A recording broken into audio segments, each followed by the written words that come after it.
Hi everyone, this is Sharon in Barfield, and I'm here to talk to you about at Shot at Life and what we do on Twitter. So the handle is at Shot at Life with at spelled out. I know we have the at symbol in our name, but since we can't put it in the middle, we spell out at. So the account was created almost 2 years ago, so there was really no setup involved. It's kind of continuing on with maintaining the account. And we're almost hitting the 10K point, so please follow us. That'd be great. We're at almost 9,300 followers.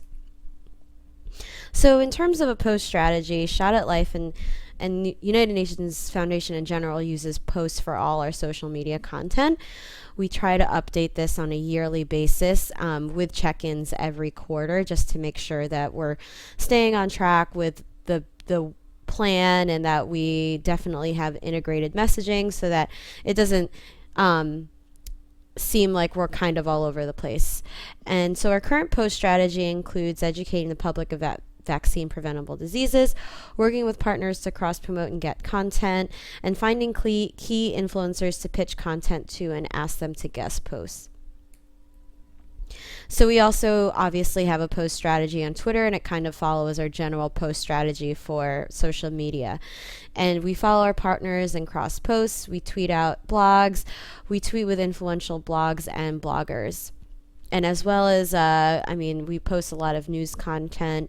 We try to break down the news a little bit just to make it more digestible for people who don't really understand the medical terms. So this is all part of our big post strategy. So here is some of how our post strategy at work. So we're working with World Mom Blogs on Tuesday to host a Twitter party and chat. That day is World Pneumonia Day, and we're going to be talking about childhood mortality and what's going on with that and how the rates are dropping. We have a blog over here. This is our executive director, Debbie Thomas, and she posted a blog that is in response to NBC's Revolution, and I'll talk a little more about that. And that is cross-posted on the United Nations, the actual United Nations blog. And then here is from our partner, Charity Miles. They're a startup company that has an app called Charity Miles, and basically for every mile you walk, they donate a quarter to one of the organizations that are listed. So they pushed out a tweet of I guess their founder was in Monte Carlo, or someone was there in Monaco, and he said that he was gonna walk for us, so he Instagrammed a picture. So these are some of the hashtags that I follow and use in our posts. So polio and measles are the big two big diseases that we kind of focus on. There are actually four, but since these get the most news and buzz, and a lot of people know what these diseases are, that's kind of messaging wise what we focus on. Hashtag vaccines work is something a partner came up with, Gavi Alliance, and it's kind of caught on in its own way. A lot of people use it for domestic vaccination issues. We obviously stay on the international side, but it's also good to watch out if there are any issues domestically that we could relate to our campaign. Global health, just because it is a childhood vaccination campaign, we want to make sure that we touch on childhood health and global health in general. And then vaccines, immunizations, because of the nature of what we do. And then hashtag Shot at Life. Some people don't mention us, so we want to make sure that we're following these hashtags so that we can capture if they're talking about us without mentioning us with an at symbol. So influencers, the latest influencer that we followed is at NBC Revolution. So this show has a partnership with the United Nations. J.J. Abrams, when he creates storylines, he talks with the United Nations to make sure that he's factually correct on what happens. A couple weeks ago, they had a show that was focusing on polio, and it was the day before World Polio Day. So they tweeted out something related to polio and linked to our website, and it was we got a spike in web traffic during the time that Revolution was on, just because, and it's a normal time that we don't get a lot of website traffic, so it was great just because that they were able to do that for us, and they have a lot of different followers, and it's people that we don't touch, so this was great.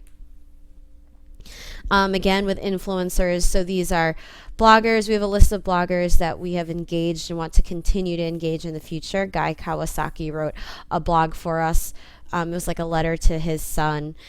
So we definitely want to keep up and make sure that we're following what he has to say. If there's anything related that we could push out, if it doesn't even necessarily have to be vaccine related, just about childhood or anything.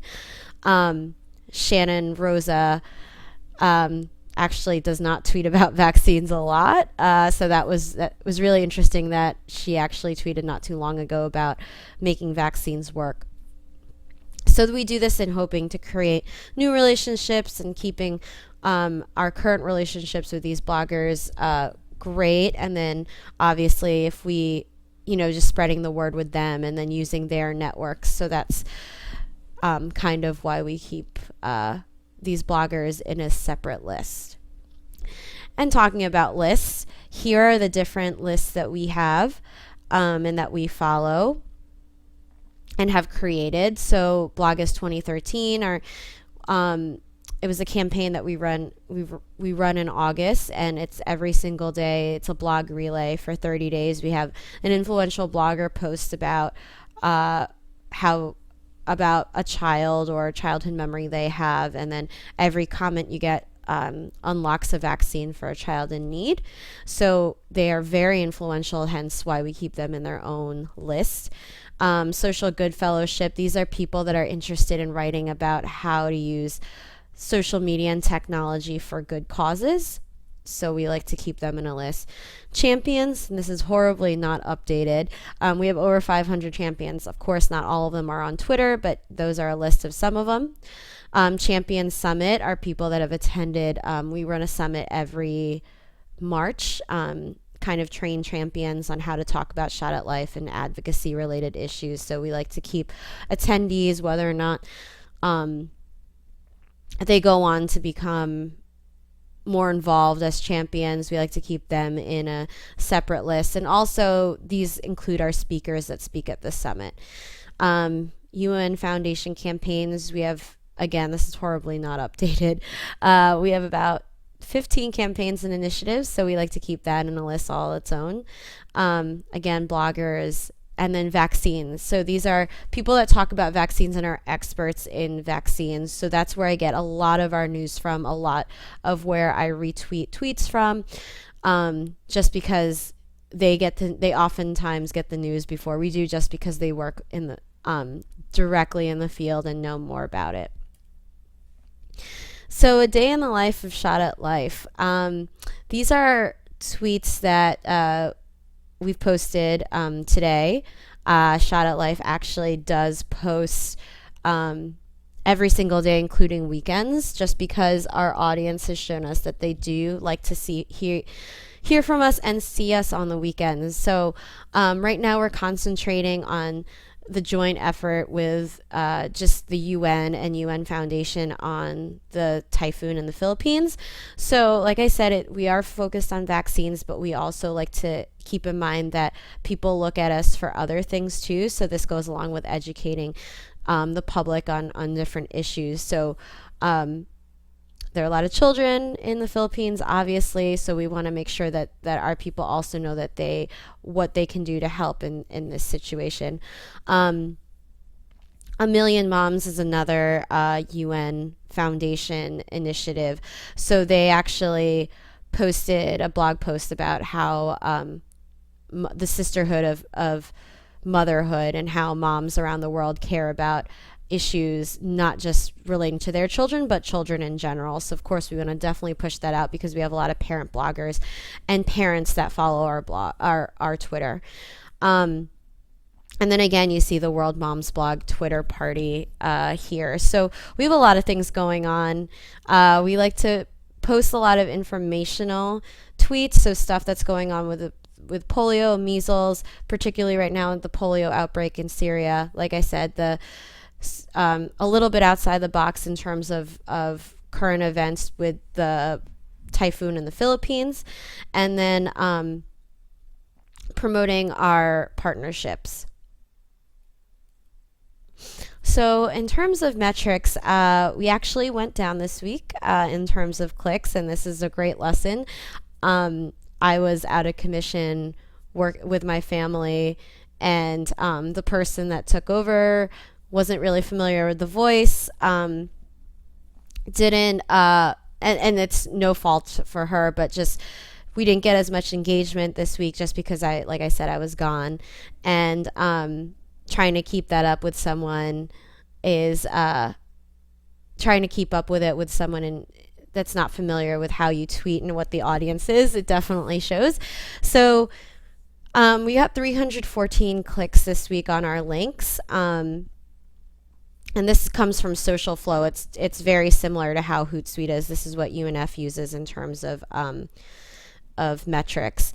Our biggest link click this week at 49 clicks and 8 retweets was a tweet that I tweeted about, which was the polio outbreak in Syria. So again, staying relevant in what's in current events and what's hot in news right now, about someone making a quote that vaccines are one of the greatest inventions of modern medicine, and that the outbreak in Syria is a great example of why we need to keep immunizing until we get to zero. So this got a lot of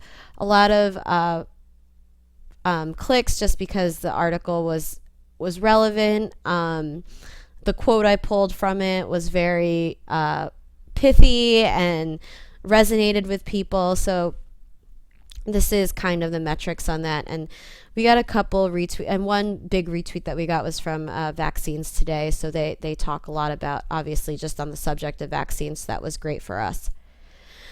So in terms of Shot at Life on Twitter and how it differs from Facebook, and just in terms of our blog, Facebook, we only tend to post 1 or 2 things a week. Sorry, not a week, a day. I like to limit that because you definitely don't want to clog up someone's newsfeed. And with Facebook, I use a lot more visuals, just pictures. I try to pull a picture with every post. I don't like to post things without pictures on Facebook. Tweets, obviously, you can just get away with posting text. Even though our Instagram is linked to our Twitter, it's not, people aren't looking on Shot at Life's Twitter for visuals. The other thing is that with Twitter for Shot at Life, I tend to post about every hour and a half, so it's a very constant stream, just because things get buried, and you want to make sure that you are keeping your people informed and making sure they're getting all kinds of different news. So that's why I go around every hour and a half. And like I said, we post on the weekends on Twitter. Not so much with Facebook. Every now and then I will post a Facebook post on the weekends, but with Twitter, just a couple posts over the weekend helps with our audience if they want to check quick news. Our blogs aren't always updated daily, so with fresh content, just because it is very difficult to write a blog every single day, and with Twitter we're able to disseminate information and talk about different things without necessarily having to come up with the content ourselves. So just being able to retweet news or find news and stuff that our partners are telling us on Twitter, we're able to keep our audience and keep people engaged without having to necessarily come up with a new blog post every day. So that's it. I hope you enjoyed. Thanks.